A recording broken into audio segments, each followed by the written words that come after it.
theoretically. Then we'll go through the options.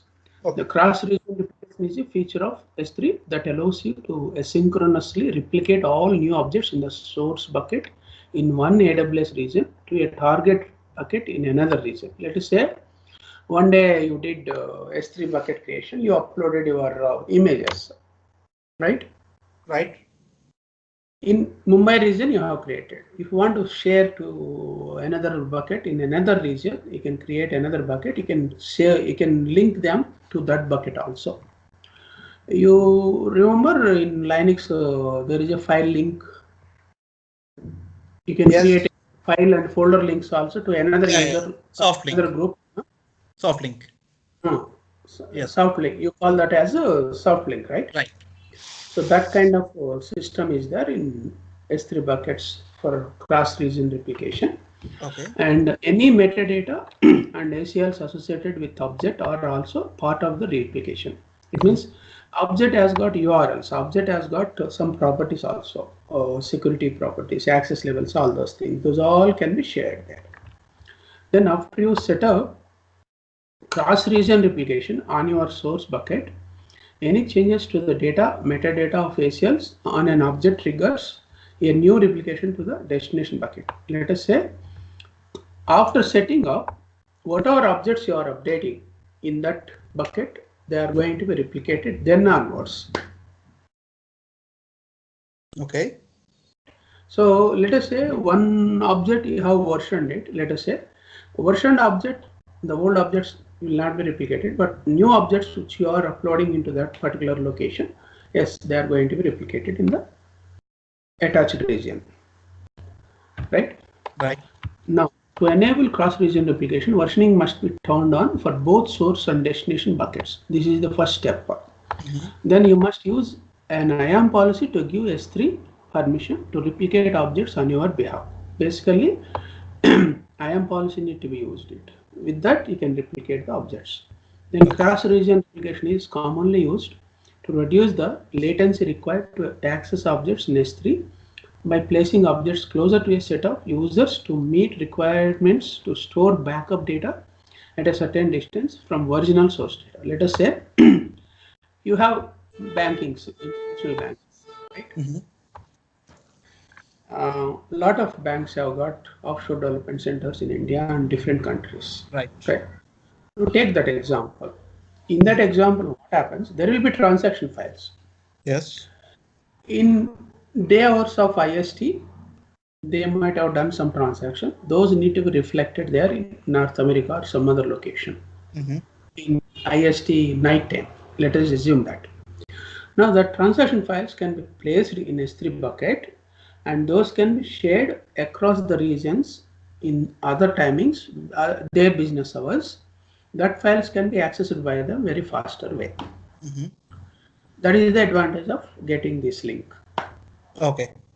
So if you are using in the application like calling the Mumbai region bucket, then access will be slow. It will have a high latency instead of low latency, right? Access 5x time duration. Right. This is the advantage of having cross-region replication. So such kind of data files, you can keep it for transaction purpose, accessing that data in other regions. Let us say in the day end, what you are supposed to do, you are supposed to create one Lambda script using the JSON, and you can upload you can upload those files into the local bucket in Mumbai region, and create a bucket in Virginia or some other North American location. You can share those transaction files to them using the bucket concept. Okay. Bucket sharing concept, Right. cross region. Then what they will do, whatever files are appearing there, they will be able to catch up and they will process that data for their business. Right? Right. Take international banks, typical international banks. What they are going to do? They are going to do some kind of offline execution jobs. Yes. Assume that situation in the banking sector. Offline execution, when it will be executed off hours of the North American time. Those off hours will be on hours for Indian time. Now you are taking that situation and running the business, running the transaction files, and you are getting some output files. Those output files will be the input files for the business users to talk to the customers next day. Okay.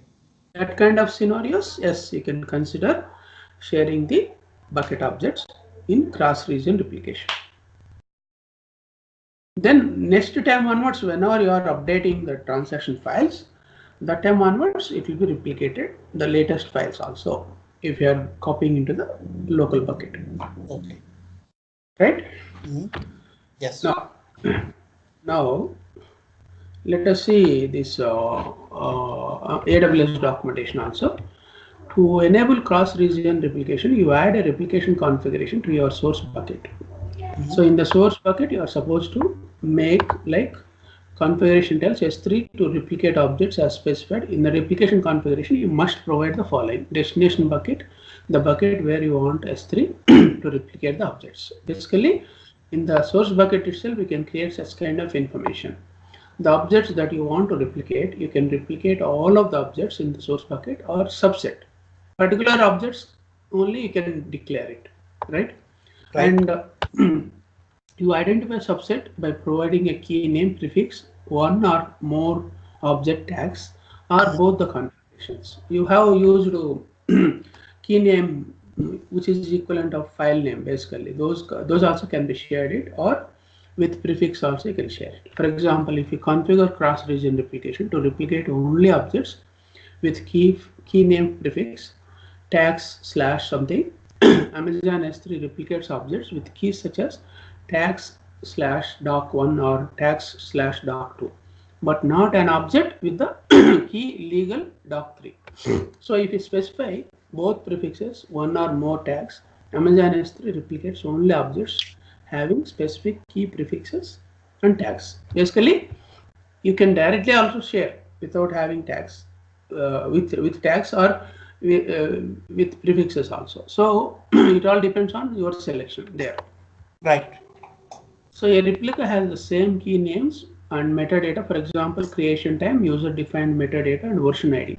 So we are using versioning also in the objects. So that also it to be replicated for future versions. Let us say the day one they created the sharing of first file in the bucket, banking transaction files, day transaction.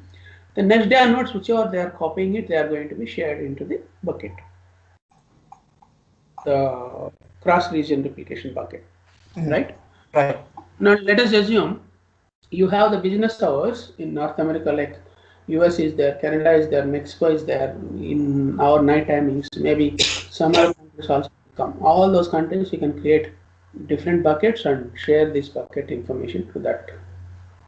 Then what happens? Every day you are copying the transaction files into the current bucket, then those are going to be replicated for them. Right? Pardon?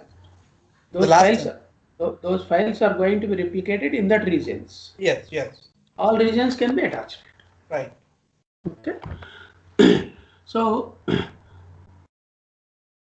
the replica has the same key names, metadata as the original object. Amazon S3 encrypts all data in transit across AWS regions using secure socket layer, because this is the security features it has got, right? Then in addition to these minimum requirements, you can choose the following options. By default, S3 stores objects replicates using the same storage class as the source object. You can specify a different storage class for the replicas. These classes we can define it. Right? You worked with the classes also, right? Right. You remember that. So classes can be changed also for the target bucket if you want. Because it assumes that an object replica continues to be owned by owner of the source object. When S3 replicates the objects, it also replicates the corresponding object access control list. Basically, in the access control list, what are you going to do? You'll give read-write permissions, object level permissions. You remember in the object level, there are check boxes were there. When you open the permissions tab, right? You remember in the lab? Yes, yes. Okay, those all are coming under ACLs. If the source and destination buckets are owned by different AWS accounts, you can configure CRR to change the owner of a replica to the AWS account that owns the destination bucket. Basically, which one you are operating here using AWS account. So AWS account is the owner of that. On that name only the objects are created it, right? And also you can share to some other accounts also. You can mention the account ID also basically, right? Now, additional configuration options are available. For more information, you can see CRR configuration. How you can configure it. Screen-wise also it is there. Now, if you see this particular link, okay, here you have replica changing owners and object information, all that. So apart from that, you also have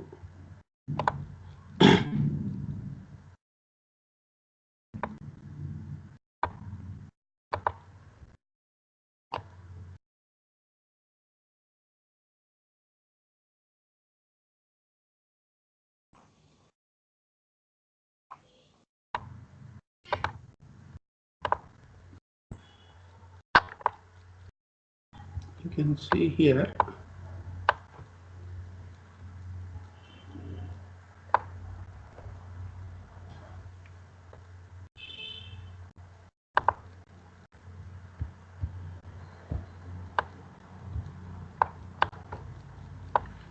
just a minute.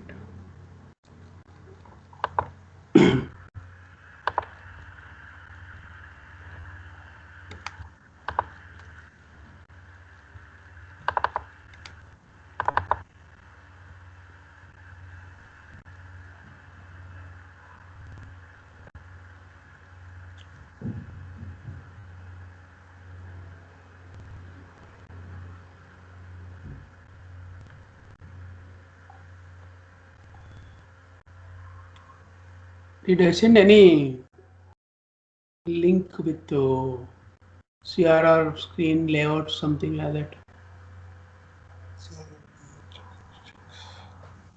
In the earlier No, like session. things you send me, right? Overview of setting up CRR, and then like tutorial, like wait a minute, cross region replication, not any other thing. Okay, But yeah, okay. Okay, 1 minute.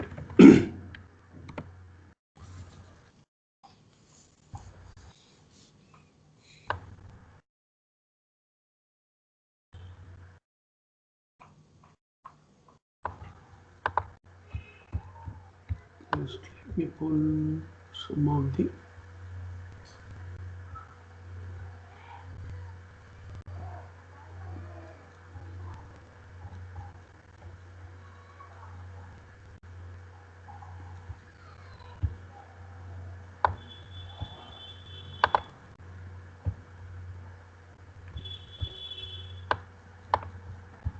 okay.